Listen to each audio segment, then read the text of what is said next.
आप सभी को नमस्कार। मैं हूं सूर्यकांत द्विवेदी।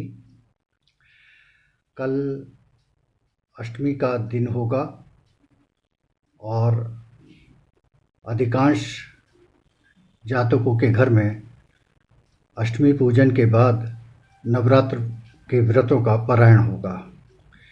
चूँकि कोरोना काल चल रहा है, इस कोरोना काल में बहुत बड़ी मुसीबत हमारे सामने है कि संक्रमण की वजह से अधिकांश घर बीमार हैं और कन्याएं नहीं मिलेंगी। तो इस कोरोना काल में कन्या पूजन के बगैर भी कन्याओं को भोजन के बाद की जो स्थितियां हैं, उन स्थितियों से बचते हुए हम किस तरह कन्या पूजन कर सकते हैं, कन्या भोग कर सकते हैं और कलश का विसर्जन कर सकते हैं। इस पर मैं आपके साथ दो बातें करना चाहूँगा। यूँ तो विधान 9 कन्याओं के भोग का है, 9 कन्याओं को भोजन कराने का है, लेकिन यदि 9 कन्याएं नहीं मिलती हैं तो 3 कन्याओं का आप भोजन करा सकते हैं, भोग करा सकते हैं। और अगर यदि 3 कन्याएं भी नहीं मिलती हैं तो एक कन्या में समस्त 9 देवियों का स्वरूप मानते हुए उनके पैर पखार के कन्या पूजन कर सकते हैं। और अगर ऐसी स्थिति भी आए जब कन्याएं उपलब्ध ना हो, एक कन्या भी उपलब्ध ना हो, तब आप कैसे कर सकते हैं? इसका बहुत सीधा सा विधान है कि आप एक थाली में 9 बिंदी लगाइए, रोली चावल से पूजा कीजिए और उसके बाद सूखी मेवा, पंचमेवा को आप मनस दीजिए जल से, तो ये कन्या भोग मान लिया जाता है। दूसरी चीज़ कि आप यदि भोज नहीं करा सकते हैं तो बच्चों को पुस्तकें दान दीजिए। तीसरा उपाय ये है कि आप फल, सब्जी में मूली ज़रूर हो, हरी सब्जियां हों, वो आप गौवंश को, गायों को खिला दीजिए। ये भी कन्या पूजन जैसा ही आपको लाभ मिलेगा इसका। चौथी चीज़ ये हो सकती है कि यदि ऐसी स्थिति आए कि लॉकडाउन है, 10 तरीके की परेशानियां हैं, कि ये भी स्थितियां नहीं बन पा रही हैं, तो आप कन्या पूजन कैसे करें? तो ऐसी स्थिति में आप कुछ मत कीजिए और उनके निमित्त कुछ पैसे अपने पूजा स्थल पर रख दीजिए। जब स्थिति नॉर्मल हो, जब स्थिति सामान्य हो, तो वह उन पैसों से आप आटा या गेहूं किसी गरीब परिवार को दे सकते हैं या मंदिर में दान कर सकते हैं। क्यों? अन्नदान से बड़ा कुछ नहीं होता। अन्नदान को कन्या पूजन के बराबर माना गया है।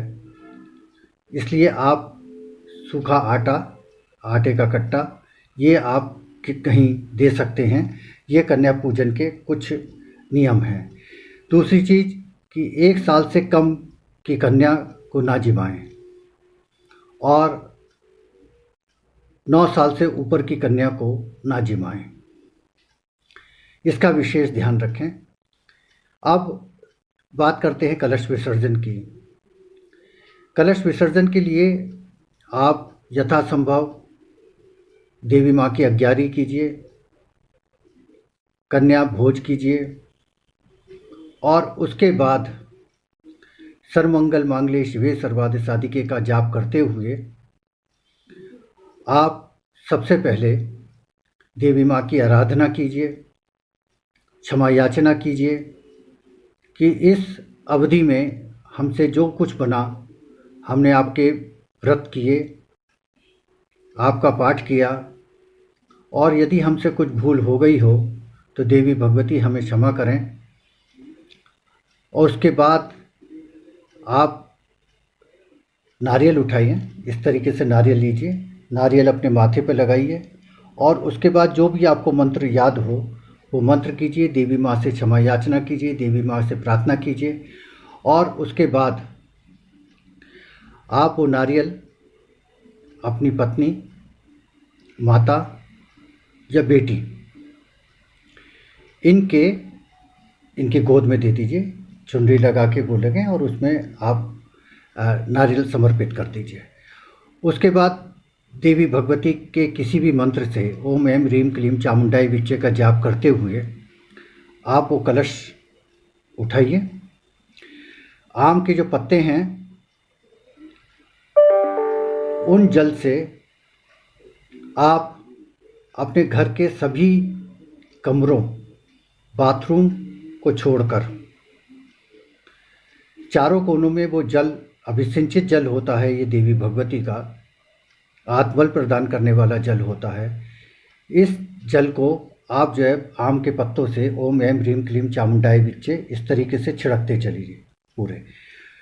और उसके बाद जब सब कमरों में, ख़ास तौर से रसोई में भी ज़रूर कीजिए, जब ये जल आप छिड़क दें उसके बाद 7 छींटे उस जल के अपने ऊपर छिड़किए, ओम ऐं ह्रीं क्लीं चामुंडाई विच्चे। और यदि आपको ये मंत्र याद है, देवी सौभाग्यम आरोग्यम देहि में परमम सुखम, रूपम देहि जयम देहि यशो देहि दिशो जहि, अगर ये याद है पूरा तो आप इस मंत्र का जाप करते हुए अपने ऊपर, अपने घर के सभी सदस्यों पर 7-7 बार ये जल के छींटे दीजिए। और उस जल को आप किसी तुलसा के गमले में वो जल चढ़ा दीजिए। उसमें जल के कलश में एक सुपारी होगी। उस सुपारी और सिक्के को आप अपनी तिजोरी में किसी लाल कपड़े में बांधकर रख दीजिए। ये देवी भगवती का प्रसाद है, ये श्री वृद्धि है, माता लक्ष्मी का प्रसाद है।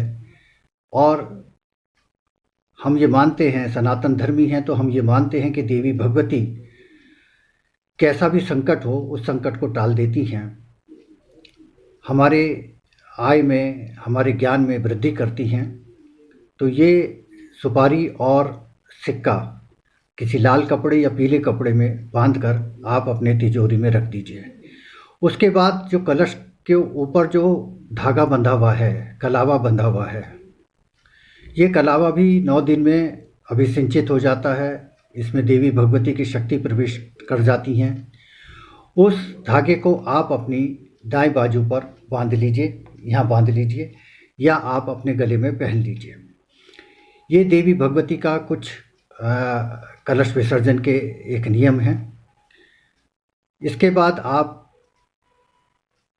देवी भगवती देवी मंडप में आकर चरणबद्ध होइए, साष्टांग होइए, देवी भगवती से प्रार्थना कीजिए। और ये विसर्जन ऐसे मत कीजिए। इसके बाद आप 7 बार या 11 बार या 5 बार गायत्री मंत्र का जाप अवश्य कीजिए। और उस गायत्री मंत्र के जाप के बाद, क्योंकि गायत्री सबसे बड़ी शक्ति है, इसलिए गायत्री मंत्र का जाप करने के बाद देवी माँ से प्रार्थना कीजिए कि आप जिस तरह हमारे नवरात्रों में हमारे घर में प्रविष्ट हुई हैं देवी भगवती, आप अपने स्थान को जाएं और शारदीय नवरात्र में हम आपका फिर स्वागत करेंगे। इन्हीं शुभकामनाओं के साथ आप सबको बहुत बहुत धन्यवाद, प्रणाम, नमस्कार, सूर्य का।